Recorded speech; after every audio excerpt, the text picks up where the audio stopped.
Shalom Aleichem. Today is Yom Hamishi B'Shabbat, Yod Gimel B'Mar Cheshvan, Tal Shin Peh, corresponding to the 14th of November, 2024, Liminyan Ha'umoth. We are in Hilchot Avoda Zarah, Hilchot HaGoyim, Perek Poef, Halacha Hey, and I will share the screen with you now. Rambam says as follows. We saw on the previous halachot that it is asur to do any kind of business, any commercial activity with over there Avoda Zarah, biyom edam, on their holy days, so-called. In Halacha Daled, Rambam specifically referred to the Nosrim, Christians.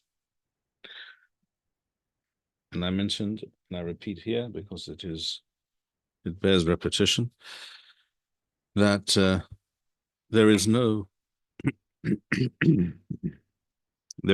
distinction to be drawn between the various forms of Christianity, as long as the people in question consider Otho Ha'ish Yeshwan Anothri Yemach Shemo Shem Lo Shaim Yirkav to be a divine figure, or even a demigod, something along those lines, and they claim that he is the Mashiach, etc. As Rambam writes in his Perush on the Mishneh, the first perek of Masechet Avoda Zarah. And now we move on to perek to Halacha Hey.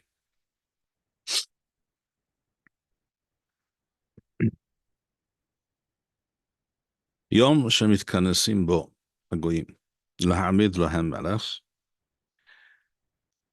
A particular day which the goyim, now as you see here, the word goyim is used frequently in these contexts, interchangeably with the term over there Avoda Zarah,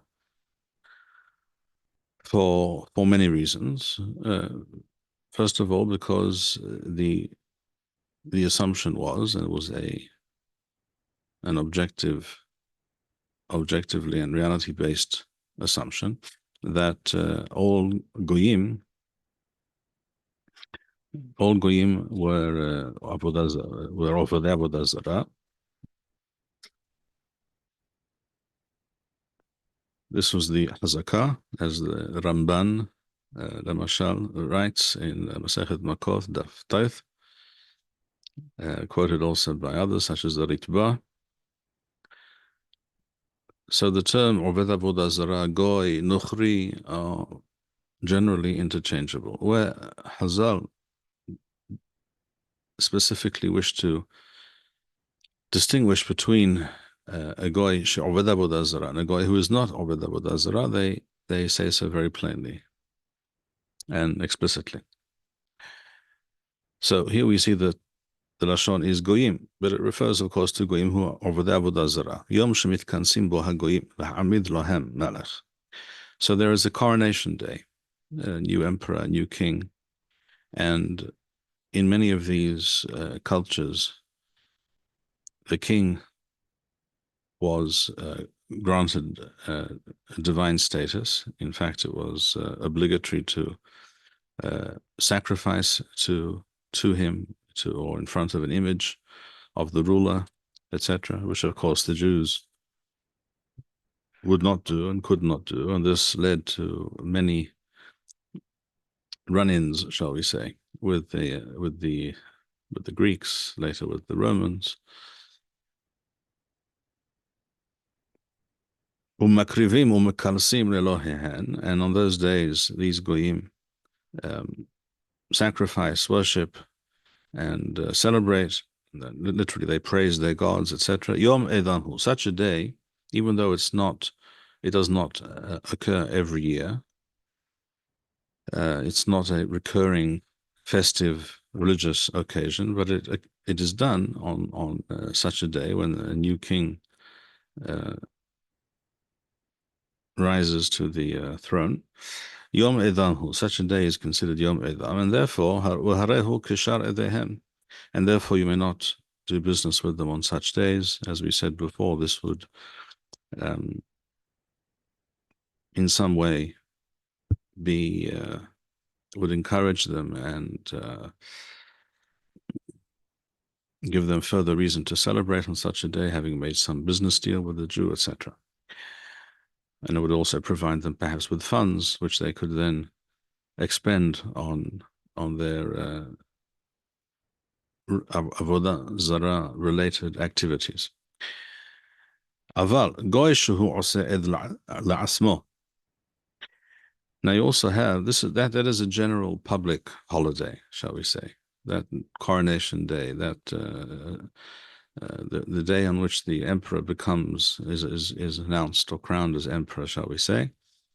That is a Yom Edam, but a Yom Ed la'asmo is a private celebration of that particular individual. Umodel avodah zarah shelo umekal b'yom shenolad bo. Here we see the concept of a birthday, which is not essentially a Jewish concept. The only place in the Torah where a birthday is mentioned is in connection with Paro. B'yom huladat ath Paro.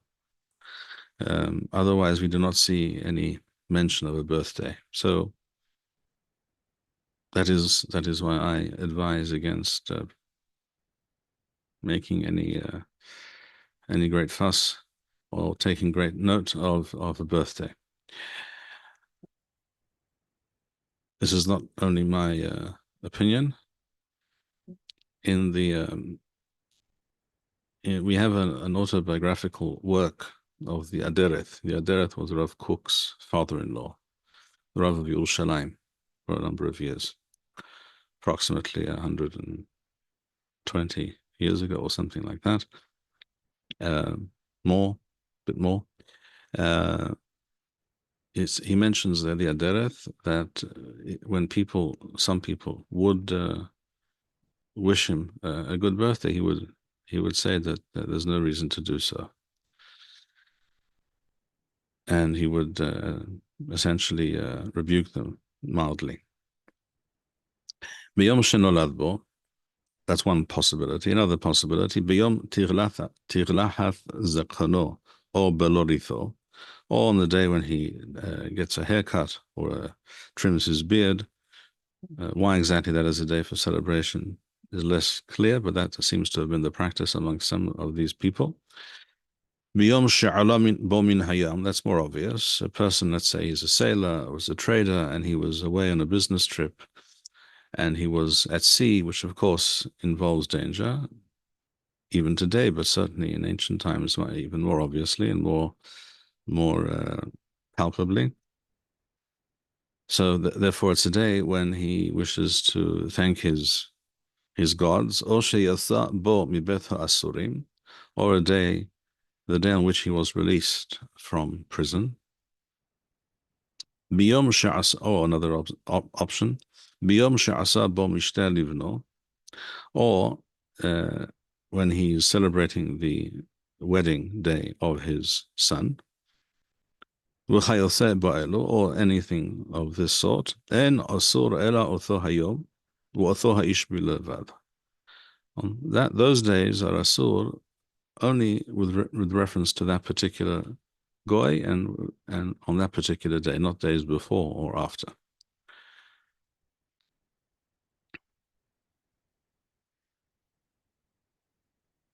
The next halacha, which is in front of you, is halacha. Well, v'chen, in some editions, it is a continuation of halacha. Hey, v'chen yom sheyamut lahen bo met v'yasu otho ed.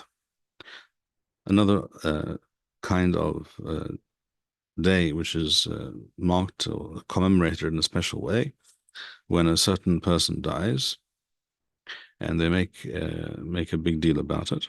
Otham ha'osim asurim otho hayom. Those who commemorate that day, that is considered Yom Edam. In other words, it is a festival or a commemorative day associated with Avoda Zarah. Usually, you don't do this for the average Tom, Dick, or Harry on the street, but it would be usually some important figure. Very often, it would be a king or some great general or what have you. So that day is also a Yom Eid, and therefore is asur to engage in commercial activities of any kind with these people on that day. וכל מיתה ששורפים בה כלים ומקטירים קטורת, בידוע שיש בה עבודה זרה. This was usually the case, again, for kings, emperors, or someone of that station or close to that station.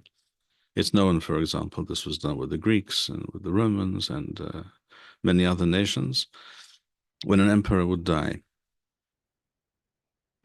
they would make a public cremation. There would be a public cremation of that individual, together with much of certain, at least some of his furniture, expensive items that were tossed into the flames. And this is precisely why it's a sort for us to do anything along those lines. וכל מיתה ששורפים בה כלים, where clothing or items from the home of this person usually, and incense is offered up as well as part of the ceremony. בידוע שיש בה עבודה זרה. There is clearly an aspect of Avoda Zarah involved in such activities, and therefore that day is also a kind of Yom Eid. Rabbi, yes. In Moed Katan, doesn't Rav Yosef have a sort of birthday celebration for himself? It's not really a birthday celebration. He celebrates the fact that he reached the age of 60, which was associated with kareth. And therefore, knowing a person reaching the age of 60 could claim with some authority that he was not mithayev b'kareth. But that was not when he was 59 or 58 or 61. It doesn't say anything about celebrating that day.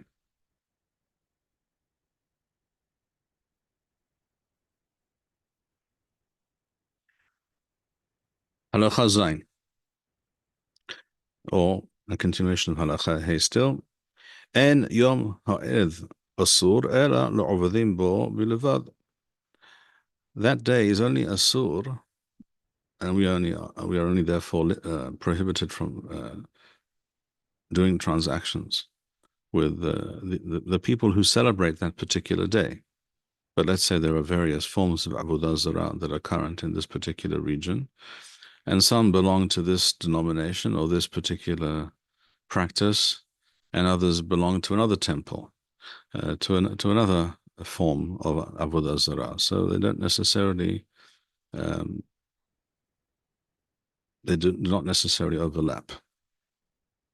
So it is only asur. These things apply to a person who celebrates that particular day.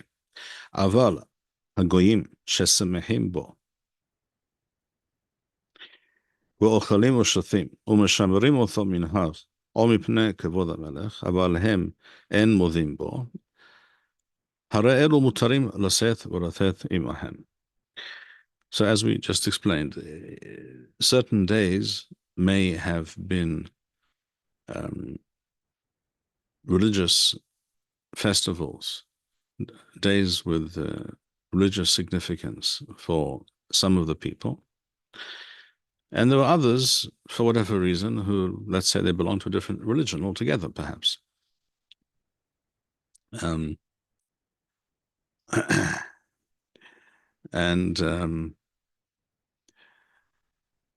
because it's a kind of public holiday, everybody celebrates. But they don't necessarily attribute any religious significance to that day. So those goyim who may celebrate and take that day off and have a festive meal or what have you, because that's just the general cultural orientation. and practice. But they do not consider this to be a day of religious significance. It is mutar to do business with those people.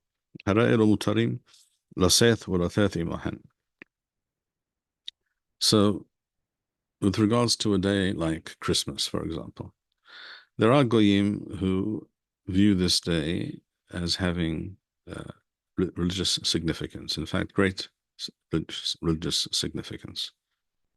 And there are others, nowadays at least. It was not the case 1,000 years ago, and I don't think it was the case even 2 centuries ago. But in more recent generations, in certain parts of the world, Christmas is just a public holiday. It's like it's like what is called in the UK a bank holiday, or it's what's called in certain countries like Australia, they have a day called Boxing Day, and all kinds of public holidays for whatever reason. They have no religious significance, but people take them off. They celebrate because it's just recreational and socializing and what have you. So they get together with the family. They may have a turkey. Thanksgiving also may be such a day, for example, in the United States. For some people, to this day, there might be a religious significance to Thanksgiving. But for many, it's just a family get together, and having a roast turkey is traditional, but it's not in any way religiously significant. So, on such days, if you know that these people do not attach any religious significance to these days, which they do commemorate or celebrate in some way, there is no sort of masal matan with those people. If you know otherwise, then you cannot do so.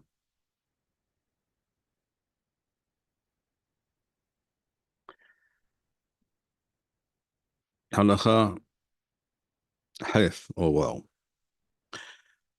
דברים שהם מיוחדים למין ממיני עבודה זרה, אסור למכור לעובדי אותה עבודה זרה שבאותו המקום לעולם. If there are certain items which certain types of goyim who worship a particular form of avodah zarah wish to purchase for that particular day, let's say for the meal of that day. So let's just say there's a particular kind of fish which this sect or group traditionally consume on that particular day for religious reasons. So that may not be sold to these people on that day. But other items which they may use at the major meal, the main meal of that day, but they're not specifically associated with this religious practice or sect, it is mutar to sell.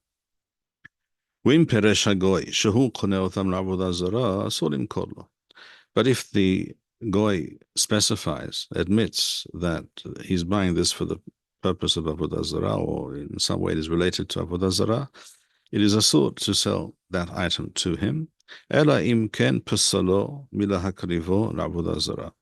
If we're talking about some kind of animal, for example, then you would have to cause there to be a mum of some kind of blemish on that animal, shall we say, so it could not be offered up for avodah zarah. So it might be, I don't know, let's say a dove.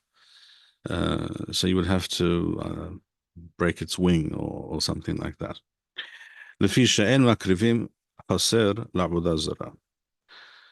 Because even goyim do not. They also have rules with regards to korbanot, and an animal missing a leg, they do not offer to avodah zarah. Now, if there's a certain item which is specifically associated with avodah zarah and something similar which is not, and these two things are mixed together, in other words, you sell them in bulk, shall we say. So the example here is as follows: Hayu moravim devarim hayuhadim im devarim shenam yuhadim. So some things are specifically related to avodah zarah and others are not.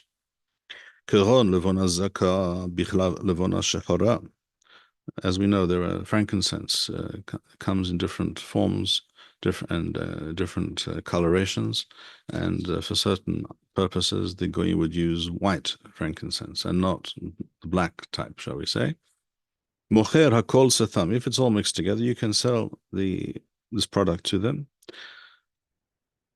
without discussion. When choshashim shema yelaket hazaka levadah la'avoda zarah. You do not have to take into account the possibility, even though it is a possibility, that they will pick out from the besamim that you just sold them the particular kind that you know is associated with a particular avodah zarah, etc. Because you are not providing them with the item itself per se that they require for their avodah zarah. They have to themselves engage in some activity in order to make it fit for their purpose.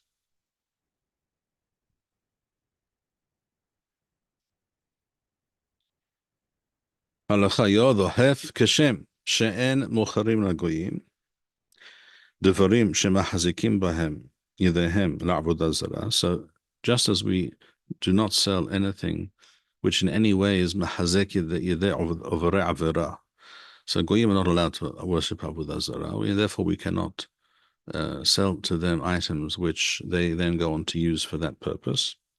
Just as we do not do that,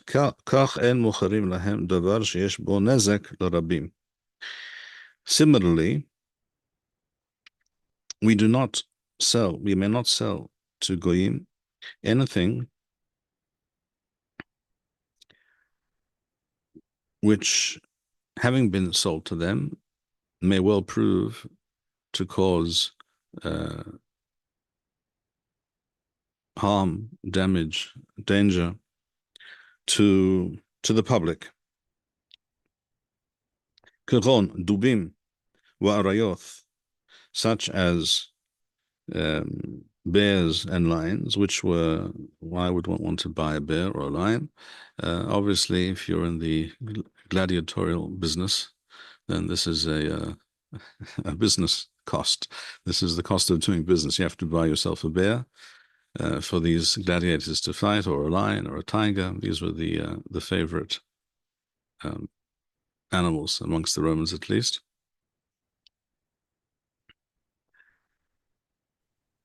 And therefore, that's clearly nezek larabim. That is in that fashion, we are, by doing so, we are somehow participating or enabling this barbaric and terrible practice of having human beings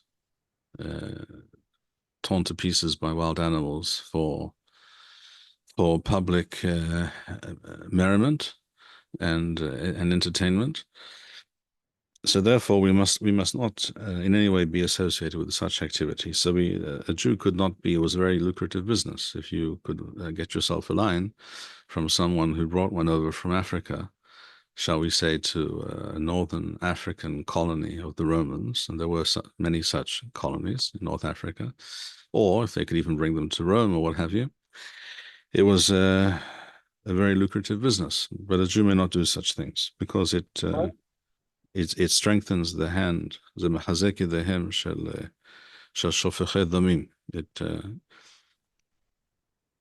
is an act which, by which we are enabling and in some way participating in this terrible practice of shifichut damim, of shedding of blood, etc. So Rambam says again, En mocharim lahem davar sheyesh bo nezek l'rabim, keron dubim v'arayoth, uchle zayin, and also weapons. So in those days it would include swords and spears and what have you. Uchvalim ushalshalayoth. These refer to chains and other items used for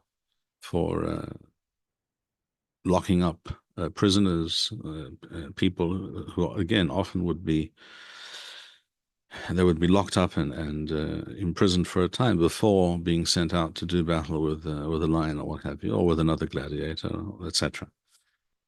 When mashhizim lahem et hazayin, nor are we allowed to sharpen their weapons for them.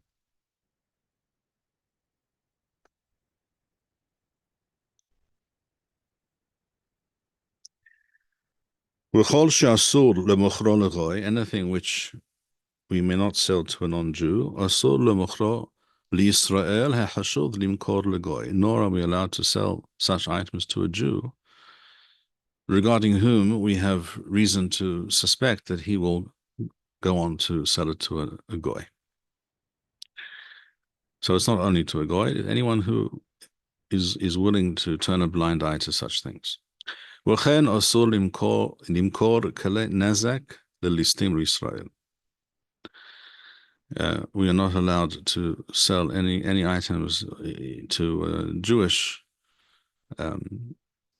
highway robbers, etc. What Chazal refer to as a lesatim mezuyan, an armed robber.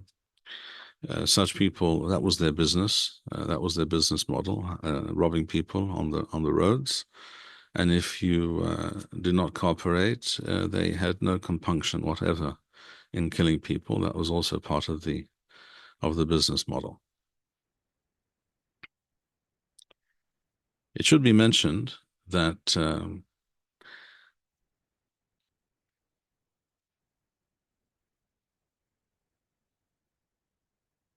today the Jewish people, that is to say Israel, is a major producer of and developer of weapons, various weapon systems, some of which are sold to non-Jews. And there is little doubt that in many cases they will be used for the wrong purpose. And therefore I have seen over the years, going back decades, I have seen discussions by certain Rabbanim whether it's mutar to sell such things to various countries. I think this is basically a moot point, because if just like any arms producer, this is true for the United States or Russia or what have you as well, if you do not have a foreign market to whom you can sell at least some of your weapons production, you will not be able to produce these weapons for yourself. In other words, if no one were to buy military aircraft from the United States, they themselves would not be able to produce those same aircraft for their own purposes, or it would cost them a great deal more, maybe 2 or 3 times more per unit, and therefore it would be prohibitive. They might be able to produce 100 planes, but not 500 planes for themselves. If we were to prevent ourselves, if we were to refrain from selling weapon systems to other countries, it is not only unclear, it's almost certain that we would not be able to produce these systems for ourselves, which we very much need. And therefore, I think that being the case, that consideration overrides the possible use of these weapon systems by other nations for whatever purpose they may choose. That's one thing that should be mentioned. Another point is that it is not only a financial and technological consideration, it is also a diplomatic and political matter. In other words, by supplying certain types of munitions, weapon systems to certain countries, we are able to forge certain kinds of relationships with certain countries whose good offices we need for various reasons. For example, to vote against a certain resolution in the UN, or in general to form alliances with different countries. If we did not sell certain weapon systems, shall we say today, to India, which we do, then they may tell us that, well, if you won't sell us this weapon system, that anti-missile system, or this technological marvel that you chaps have developed in Israel, then we just won't be able to supply you with the simple, primitive weapon systems that we have difficulty producing for ourselves, such as artillery shells, which the Indians can produce in large numbers at a low per unit cost.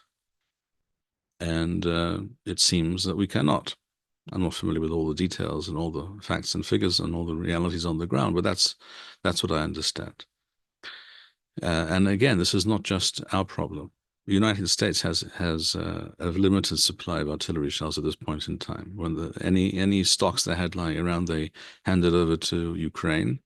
Ukraine fires thousands per day, perhaps more, and for various reasons, the US does not have a sufficiently developed, or they're not sufficiently geared up for war production. Haven't been for years. So all these things must be taken into account. You cannot simply quote this halacha and say, well, we should not sell any of these weapon systems to anybody because of what Rambam wrote here, what Chazal say. Of course, Rambam didn't make this halacha up. Very few halachot were invented by Rambam. When he does come up with the hidush, which you cannot find any basis for, generally Rambam says yira'eli. All this is mefurash in the Bar-Hayim, in the Mishneh, the Talmud, etc. So there are many things to be taken into account here, and that is why 19-year-old girls studying in some seminary should not be the ones to make the decision whether Israel sells a certain weapons system to this or that country. And I mentioned that because I once was in a certain home, and at the Shabbat table, that is precisely what their 19-year-old daughter piped up and said. So I'm not making this up. This is the reality. Well, I doubt that this young lady really understands the reality, and such things are to be decided by and considered by Chachmei Torah, and not every self-appointed activist.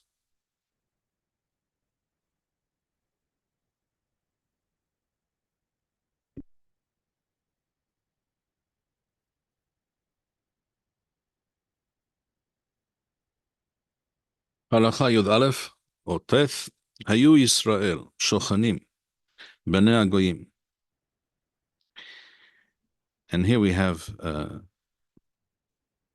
proof for at least some of the things we just said in this halacha now. Hazal were also aware of the need for alliances and agreements and reciprocal arrangements. And therefore Hazal said explicitly, Hayu Yisrael Shochanim Bnei Agoyim. If there were Jews, we're not talking about a country, an independent Jewish country, but we're talking about Jewish communities, Jewish populations living amongst non-Jewish nations. And but let's say the Jews have some kind of autonomy or whatever it is, they're in a position to agree to some alliance with a non-Jewish group for their own protection. מותר להם למכור כלי זין לעבדי המלך וגייסותו מפני שעושים בהם מלחמה עם שרי המדינה להסילה. In other words, let's say you have Jews living in country X, and the Jews have the wherewithal to produce certain weapons, or they have the scientists to develop a certain new type of weapon.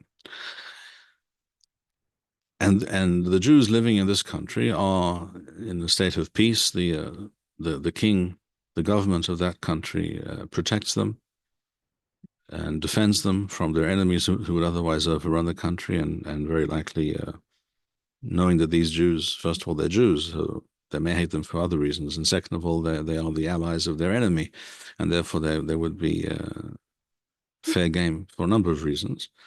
It is mutar to sell such weapon systems to the king of that country in which you live. They fight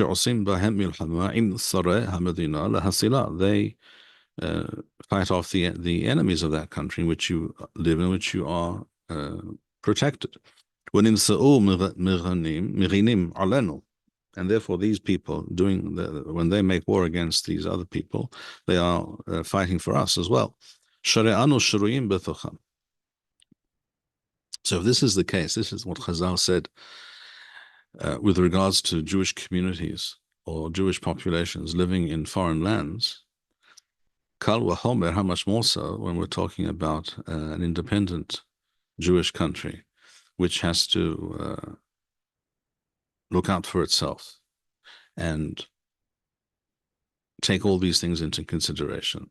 So you understand, therefore, it is obvious that it is mutar for Israel today to sell such weapon systems to allies and countries well disposed towards us, because they are, in a way, they will protect us, they will form alliances with us, they will sell us perhaps energy or certain other technologies which they have developed, etc.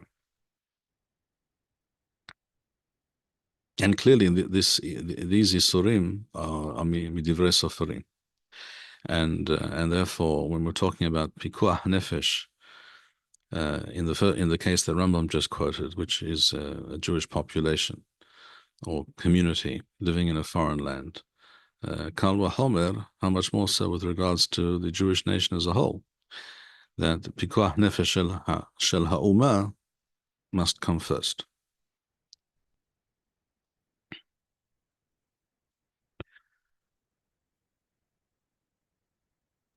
Rabbi? Yes. Regarding the general isur of selling things that would damage the public, let's say we switch over from national issues to that have national impact, as you just described, to things of general impact. For example, would it be permissible for a Jew who owns a store or a company to sell cigarettes, or somebody that has a company to sell dangerous vaccines, for example? In the case of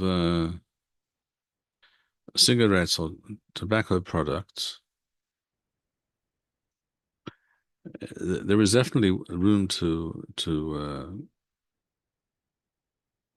question whether it is mutar to sell such products to anybody, particularly to Jews, because they are known to be very deleterious to health. Nevertheless, I don't want to come out and say categorically that it is so. The fact is, there were and there are Rabbanim, including great Rabbanim, who smoked or who considered it mutar to smoke.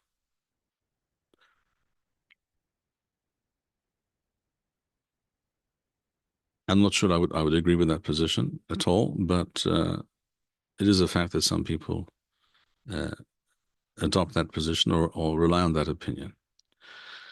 I would definitely say, therefore, it is if someone were to ask me whether they should open a store for selling such products, I would say find something else to engage in, some other area of some other product, some other commercial activity, rather than that. The same, of course, could apply to drugs. Selling drugs to our enemies, on the other hand, that's a very good idea.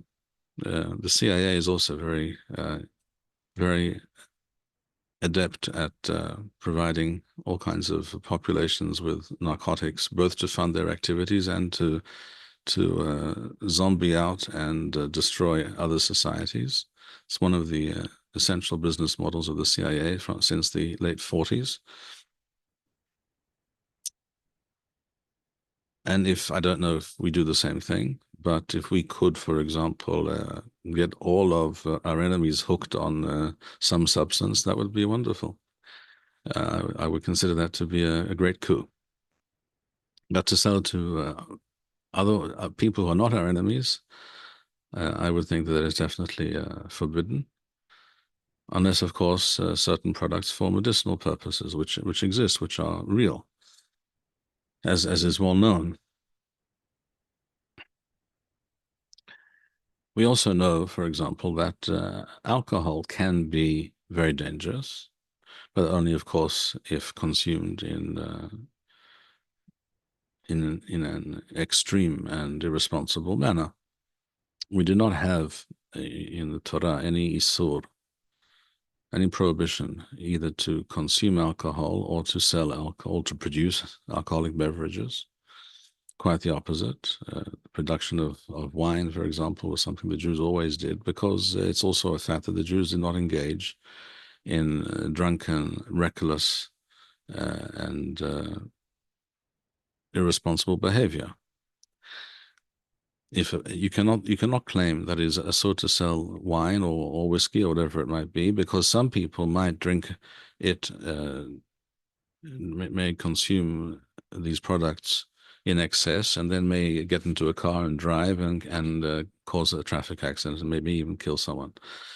That is possible, but we are not responsible for all the actions and behaviors of everybody else, including even our fellow Jews. We cannot be responsible for that. It's not possible. But we do see that the Torah, the Halacha, did not consider, despite the possibility of such things, they do exist in the real world as a possibility, but it's entirely within the realm of the person's free will and choice how to behave. Jewish culture and civilization have always been opposed to consuming any such substance in excess. And as you know, even on Purim, I consider it to be asur to get drunk. Rabbi, yes. could the same argument that you just said be applied to something like firearms, which, if used responsibly and in a safe manner, actually contribute to a safer society? Yes, I agree. I definitely agree. Yes, that is correct. I believe that firearms frequently, just as more frequently, in fact, than the reverse, result in the saving of life, innocent life, rather than the opposite. Of course, such devices in the hands of evildoers is something we must try and avoid and limit in every way.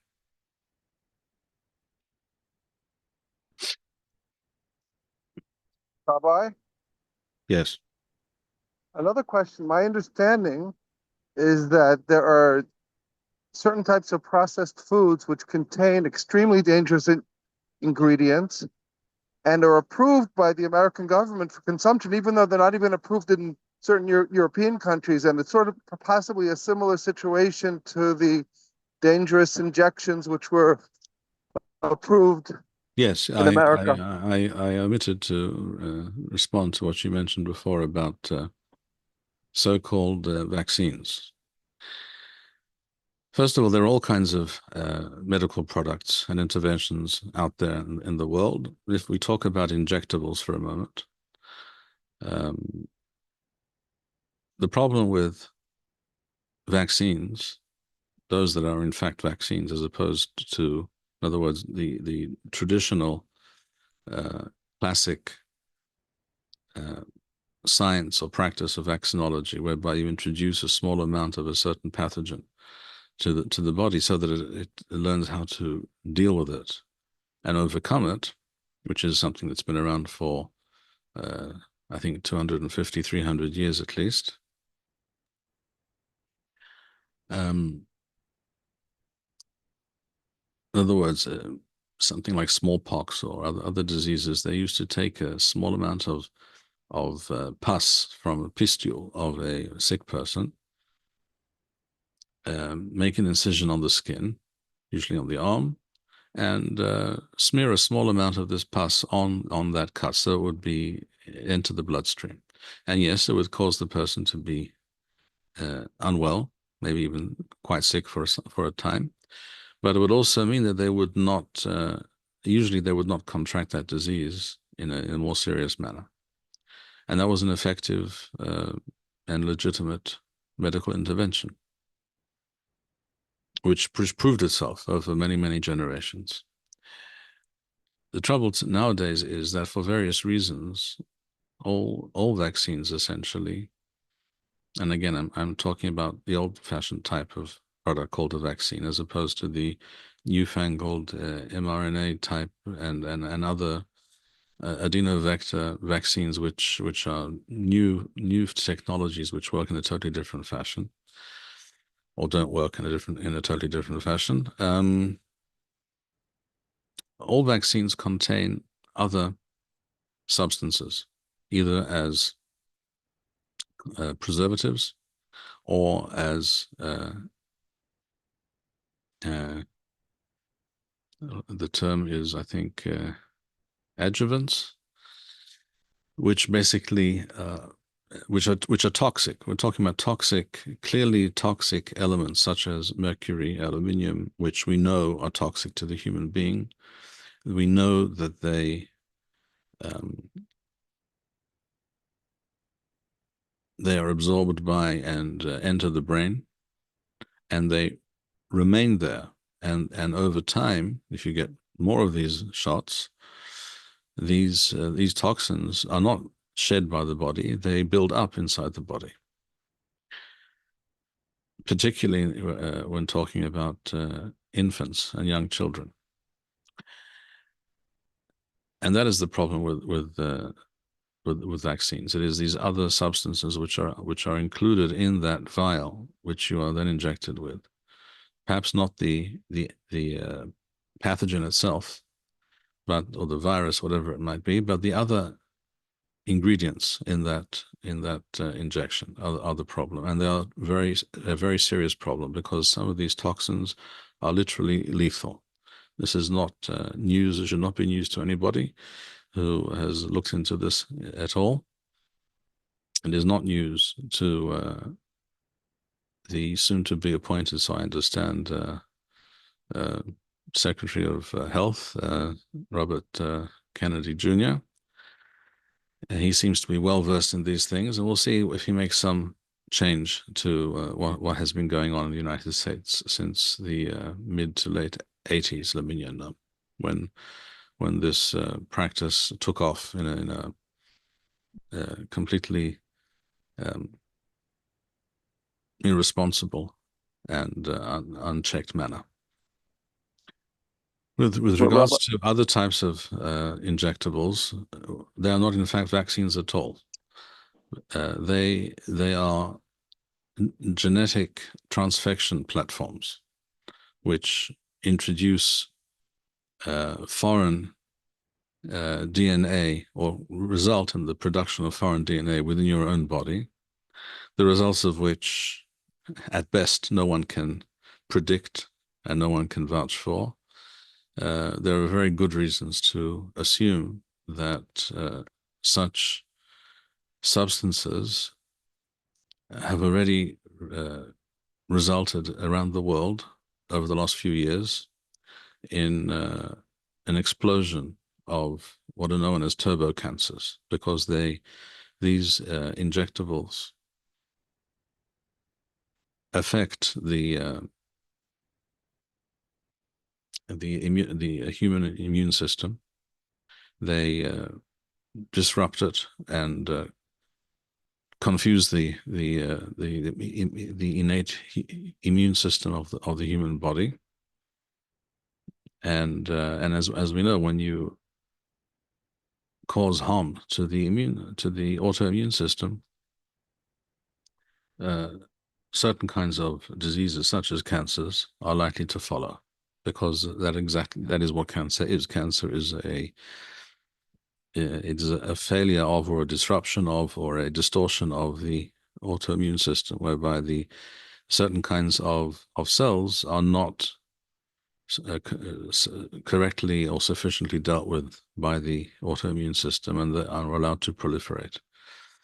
And that is why many leading oncologists around the world, such as Professor Douglas from the UK, Dr. McCullough in the US, and Dr. Kerry is his name. I don't remember all the names right now, but there are many top flight experts in their fields who have been and are reporting, and many oncologists around the world are now reporting this, a huge, massive increase in what they call turbo cancers, because they often present, when they are first noticed, they are already at stage 4. That's why they're called turbo cancers. In other words, it's and that at that stage it is usually impossible to do much about it.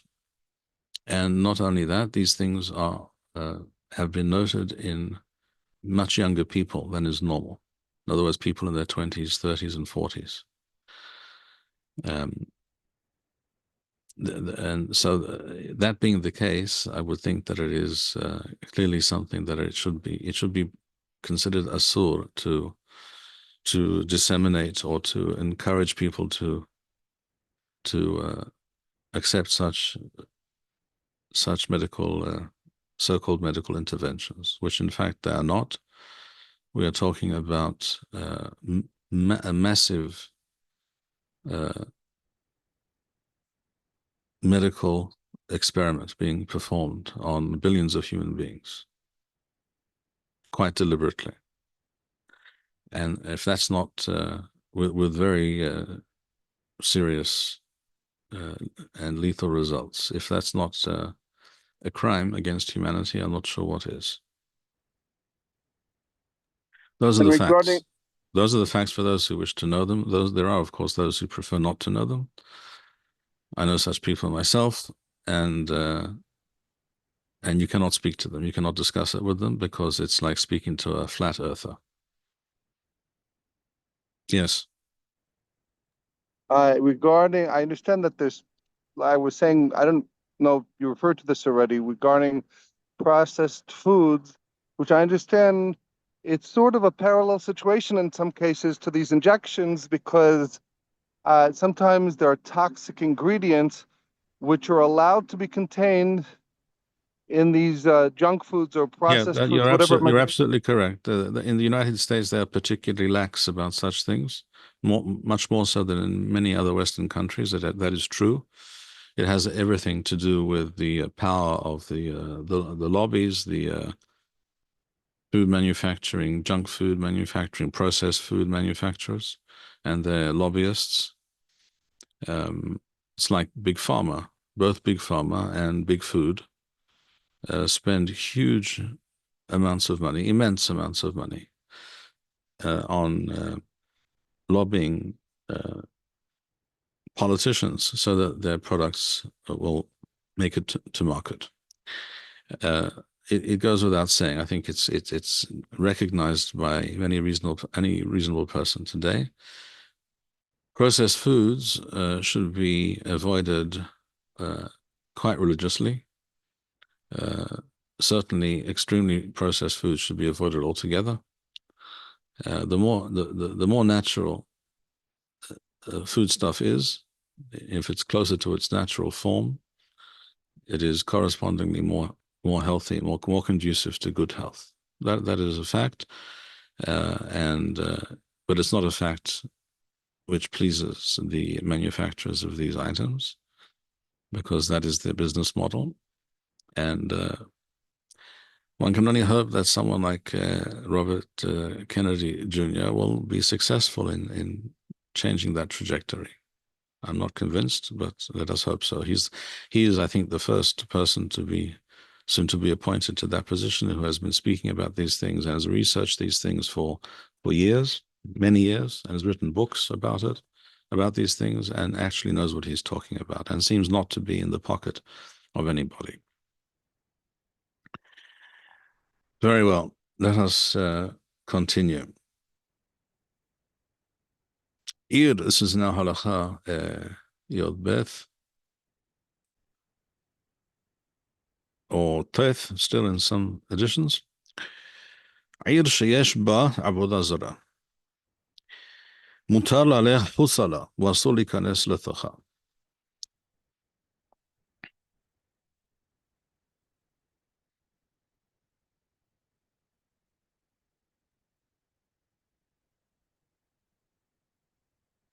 So a city in which you have statues of idols of Avoda Zarah, temples, etc. Mutar laleh husala. It is mutar to travel or traverse it out from the outside. Wasuli kanes lethocha, but you must not enter it. Haya husala Avoda Zarah mutar laleh bethocha. And if the opposite is the case, then the opposite is true. It is true, by the way. This is the halacha, and that is lechatchila what one must do. But we know for a fact that there were places here in Eretz Yisrael as well, and Kal Vachomer outside Eretz Yisrael, where the goyim were a majority in the city or a significant proportion of the city's population. And if the Jews were to pack up and leave, they would be simply handing over the country, Eretz Yisrael, to these goyim, and that is not an option. So that is why you find in the Talmud in Avoda Zarah, I think it's Daf Yud Zayin, you have two Amoraim, they have to choose whether they're going to walk through a shuk shel zonoth or a shuk shel Avoda Zarah or what have you. So the imperative of maintaining a Jewish presence in Eretz Yisrael overrides these things as well. But if a person has the choice, then he must not do so. And therefore, we find the next halacha, a similar statement, which is halacha yod, or yod. A person is traveling from place to place. Should not enter a town where there is Avoda Zarah.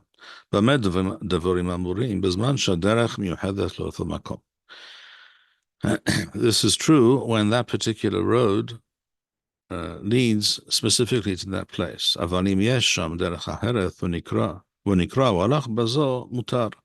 But if there are various roads which lead to different destinations, and it leads to that one of those places, but also leads to other places, then you may travel on such a road. One more halacha for today. Halacha Yod Aleph in some editions, or continuation of Yod Beth. Wa'asur livnot im agoyim kippah shema'amidim ba avodah zarah. So let's say a Jew is works in construction, and the goyim wish to engage him to build a certain kippah. Kippah was a kind of place for avodah zarah. Literally means a dome. And you know this is what's going to be done with this building. You must not take on must not accept such a contract, which of course is can be a very heavy financial burden for a person whose livelihood depends on accepting certain building contracts. So this is a very weighty matter. But if he nevertheless went ahead and did so, the sachar that he gained, that he was paid for his work, is mutar. He's not required to get rid of it. Now,